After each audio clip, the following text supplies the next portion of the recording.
بسم اللہ الرحمن الرحیم۔ میں آج کی ویڈیو میں آپ کے ساتھ ایئرکرافٹ سیفٹی سے ریلیٹڈ ایک بہت ہی اہم واقعہ شیئر کرنا چاہتا ہوں۔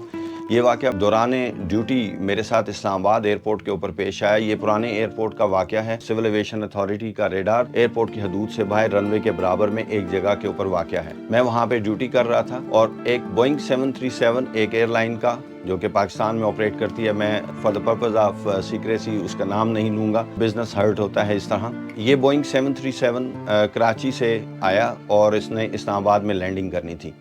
تو نارملی تقریباً 50 مائلز کے اندر جہاز ایک پروسیجر ریکویسٹ کرتے ہیں ڈائریکٹ ٹو آئلس، اور پھر وہ اس کی آئلس انٹرسیپشن کرنے کے بعد رن وے 30 اسلام آباد کے اوپر لینڈ کرتے ہیں۔ رن وے پہ لینڈنگ کرنے کے لیے ایک انسٹرومنٹ لینڈنگ سسٹم ایئرپورٹ کے اوپر انسٹالڈ ہوتا ہے، جس کے دو پارٹس ہوتے ہیں۔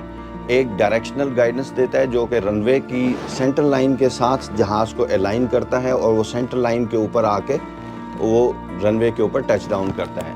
اور دوسرا اس کی ورٹیکل گائیڈنس کے لیے کہ جہاز کو سگنل کی ایک سلوپ دے دی جاتی ہے کہ جس کو جب وہ انٹرسیپٹ کر لیتا ہے تو اس سلوپ کے اوپر فلائی کرتے کرتے وہ آ کے ٹچ ڈاؤن کے اوپر لینڈ کر جاتا ہے۔ اور اس دوران میں جہاز کو اگر رن وے نظر نہ بھی آئے تو کوئی بات نہیں، وہ ان دو پارٹس کے ساتھ اس انسٹرومنٹ لینڈنگ سسٹم کی مدد سے وہ ایک خاص جگہ تک آ سکتا ہے، لیکن اس سے بیونڈ آنے کے لیے اس کو لازمی رن وے نظر آنا چاہیے۔ اگر اس کو رن وے نظر نہیں آتا تو پاکستان میں سول ایویشن اتھارٹی کے قوانین کے مطابق جہاز کو رن وے پہ لینڈنگ کی اٹیمپٹ کینسل کرنی پڑتی ہے، اور وہ دوبارہ جہاز کو پل اپ کرتا ہے اور وہ فلائی کر جاتا ہے، اور دوبارہ سے وہ پروسیجر وہ کرنے کے لیے وہ واپس آتا ہے۔ یاد رکھیے کہ دو پارٹس اس کے بہت امپورٹنٹ ہیں، لوکلائزر جو کہ ڈائریکشنل گائیڈنس دیتا ہے، اور گلائڈ سلوپ۔ اس میں زیادہ امپورٹنٹ لوکلائزر ہے جو کہ ڈائریکشنل گائیڈنس دیتا ہے۔ آپ کو معلوم ہے رن وے کتنا چوڑا ہوتا ہے، تو اس پہ جہاز نے آ کے سینٹر لائن پہ ٹچ کرنا ہے، اور اگر جہاز سینٹر لائن کے اوپر ٹچ کرے گا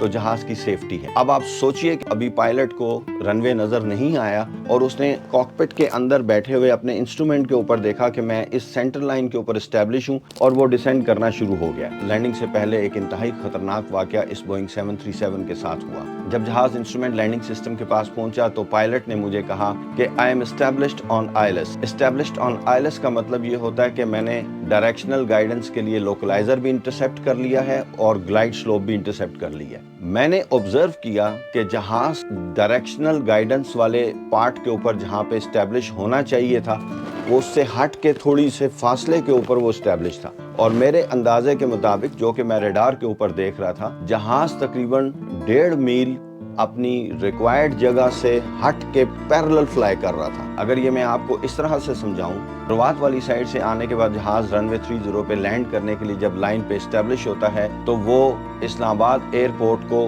اس طریقے سے اپروچ کرتا ہے کہ لینڈنگ سے پہلے وہ تقریباً جو اسلام آباد ہائی وے ہے اس کے اوپر سے گزر کے آ کے رن وے 30 پہ ٹچ ڈاؤن کرتا ہے۔ یہ جہاز جہاں پہ اسٹیبلش تھا، اگر یہ جہاز لینڈنگ کے لیے کنٹینیو کرتا تو یہ رن وے کی جگہ ایئرپورٹ کے بلڈنگ کے اوپر سے آگے گزرتا، اور وہاں پہ خدا نخواستہ یہ کریش ہو سکتا تھا بلڈنگ کے اوپر۔ میں نے پائلٹ کو ٹرانسمٹ کیا، confirm you are established on ILS. جواب میں اس نے مجھے کہا yes we are established on ILS. میں نے اسے پھر کوشچن کیا کہ you are observed to be left of track, please check and advise. اس نے مجھے کہا we are established on ILS. میں نے اسے کہا ڈسکنٹینیو اپروچ۔ میں نے اس لینڈنگ کی اپروچ ڈسکنٹینیو کروا دی، اور پھر میں نے اس کو ایک مخصوص لیول پہ کلائم کرایا اور اس کو دوبارہ سے انسٹرومنٹ لینڈنگ سسٹم کے اوپر پلیس کیا۔ اس دفعہ میں نے دیکھا کہ جہاز صحیح جگہ کے اوپر پلیس تھا۔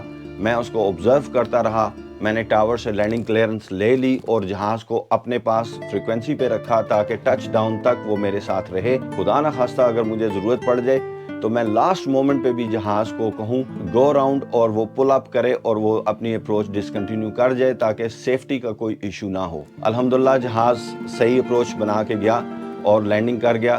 لینڈنگ کے بعد میں نے پائلٹ کو دوبارہ اپنی فریکوینسی پہ چینج کرایا، اور میں نے اس کو کہا کہ you have got to come to the radar, اور میں نے پائلٹ کو بتایا کہ آپ کو میرے پاس نیکسٹ ڈپارچر کرنے سے پہلے ریڈار پہ آنا ہے ہر صورت میں۔ جب تک میں آپ کو یہ چیز نہیں دکھاؤں گا جو ابھی آپ کے ساتھ ہوئی ہے، آپ نیکسٹ فلائٹ نہیں کر سکتے. تو میں نے اس کی فلائٹ کے لیے ریسٹرکشن لگا دی اور اس کا فلائٹ پلان اس وقت تک اپروو نہیں ہو سکتا تھا جب تک میں اس کو کلیئر نہ کر دیتا. بہرحال وہ پائلٹ نے میری بات سمجھ لی, وہ فوراً گاڑی پکڑی, انہوں نے جہاز سے اترے. حالانکہ ایسا ہوتا نہیں ہے, نیکسٹ فلائٹ کے انہوں نے پریپیئر کرنا ہوتا ہے, بہت شارٹ ٹائم ہوتا ہے. ایئر لائن کی گاڑی میں بیٹھے ایئرپورٹ سے نکلے اور گھوم کے باہر سے ہو کے آ کے پھر ریڈار کی بلڈنگ پہ آئے. میں نے باہر پہلے ہی بتا دیا تھا کہ پائلٹ حضرات آئیں گے. وہ میرے پاس آ گئے اندر دونوں. ان کو میں نے پہلے ہی اپنی دوسری ریڈار سکوپ کے اوپر پلے بیک ریڈی کیا ہوا تھا.